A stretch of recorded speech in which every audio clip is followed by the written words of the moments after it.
प्रिय भैया बहनों, आज हम लोग संसाधन एवं विकास पाठ के अंतर्गत इस वीडियो में काली मृदा के बारे में जानकारी प्राप्त करेंगे। जैसा कि आपको पता है, काली मृदा को रेगुर मृदा तथा कपास की अच्छी उपज के लिए उपयुक्त होने के कारण काली कपासी मृदा भी कहा जाता है। इस मृदा के निर्माण में जलवायु तथा जनक सेल यानी पेरेंट रॉक का महत्वपूर्ण योगदान होता है। इस मृदा का निर्माण बेसाल्ट चट्टानों के विखंडन से होता है। संघटन यानी कंपोजिशन, यह मृदा कैल्शियम कार्बोनेट, मैग्नीशियम, पोटास और चूने जैसे पौष्टिक तत्वों से परिपूर्ण होती है। इसमें फास्फोरस की मात्रा बहुत कम होती है। विशेषताएं यानी फीचर्स, काली मृदा की निम्नलिखित विशेषताएं हैं। जैसे पहला, काली मृदा का निर्माण बहुत ही महीन कणों से होता है, अतः इसमें नमी धारण करने की क्षमता बहुत अधिक होती है। दूसरा, गर्म और शुष्क मौसम में इनमें गहरी दरारें उत्पन्न हो जाती है, जिससे इन दरारों के माध्यम से वायु अच्छी तरह मिल जाती है। तीसरा, गीली होने पर इस मृदा को जोतना मुश्किल हो जाता है। विस्तार यानी भारत में इसका कहाँ डिस्ट्रीब्यूशन मिलता है। भारत में काली मृदा का विस्तार दक्कन पठार के उत्तर पश्चिमी भाग में पाई जाती है। यह मृदा महाराष्ट्र, सौराष्ट्र, मालवा, मध्य प्रदेश और छत्तीसगढ़ के पठारों पर भी पाई जाती है।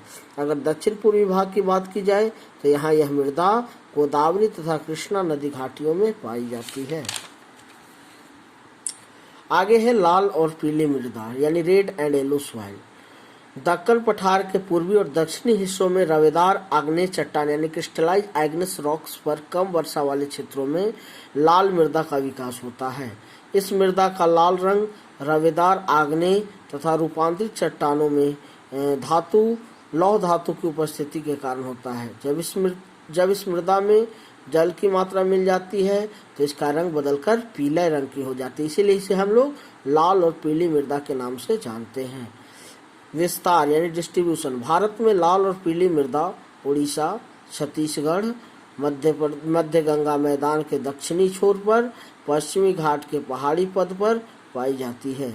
इसके अंतर्गत तमिलनाडु, तेलंगाना और आंध्र प्रदेश आते हैं। दक्षिण पूर्व में यह मृदा दक्षिणी महाराष्ट्र, छत्तीसगढ़, केरल और कर्नाटक राज्यों में पाई जाती है। विशेषताएं, इस मृदा की निम्नलिखित विशेषताएं हैं। पहला, इस मृदा में मैग्नीशियम, फॉस्फेट, नाइट्रोजन, ह्यूमस और पोटास की मात्रा कम होती है। दूसरा, इसमें जल अवशोषण की क्षमता बहुत कम होती है, अतः इसकी उपज क्षमता भी कम होती है। तीसरा, इस मृदा में लोहा, एल्युमिनियम और चूना की मात्रा अधिक होती है। चौथा, इस मिट्टी में बाजरा की फसल अच्छी होती है, किंतु गहरी लाल मिट्टी कपास, गेहूं, दाल और मोटे अनाज के लिए भी उपयुक्त है। आगे है लेटेराइट मृदा। लेटेराइट शब्द की उत्पत्ति ग्रीक भाषा के लेटर शब्द से हुई है, जिसका अर्थ है ईंट। यह मृदा लेटेराइट चट्टानों के विखंडन से बनती है। इस मृदा का निर्माण उन क्षेत्रों में होता है जहां तापमान तथा वर्षा की अधिकता पाई जाती है। यह भारी वर्षा से अत्यधिक निक्षालन का परिणाम है। निक्षालन मीन्स मृदा की ऊपरी परत का कटकर बह जाना, यह निक्षालन कहलाता है, जिसको लीचिंग बोलते हैं। लीचिंग। संघटन यानी कंपोजिशन, लेटेराइट मृदा में लोहा, एल्युमिनियम तथा चूना की अधिकता होती है। गहरी लेटेराइट मृदा में आयरन ऑक्साइड तथा पोटास की मात्रा अधिक होती है। आयरन ऑक्साइड की अधिकता के कारण ही इसका रंग लाल होता है। इस मृदा में ह्यूमस की मात्रा कम पाई जाती है। यह अधिक तापमान के कारण जैविक पदार्थों के अपघटित करने वाले बैक्टीरिया नष्ट हो जाते हैं, जिसके कारण इसकी उर्वरा शक्ति कम होती है। वितरण यानी डिस्ट्रीब्यूशन, भारत में अगर इसके डिस्ट्रीब्यूशन की बात की जाए तो लेटेराइट मृदा वाले क्षेत्र अधिकांशतः कर्क तथा मकर रेखा के बीच स्थित है। भारत में यह मृदा तमिलनाडु के पहाड़ी भागों तथा निचले क्षेत्रों, कर्नाटक के कुर्ग जिले, केरल के चौड़े समुद्र तट वाले क्षेत्र, महाराष्ट्र के रत्नागिरी जिले, पश्चिम बंगाल, उड़ीसा और छत्तीसगढ़ के पहाड़ी क्षेत्रों में पाई जाती है। विशेषताएं यानी कि लेटेराइट मिट्टी की कौन कौन सी विशेषताएं हैं, तो इस मृदा पर अधिक मात्रा में खाद और रासायनिक उर्वरक डालकर ही खेती की जा सकती है। तमिलनाडु, आंध्र प्रदेश तथा केरल में इस मृदा पर काजू की खेती की जाती है।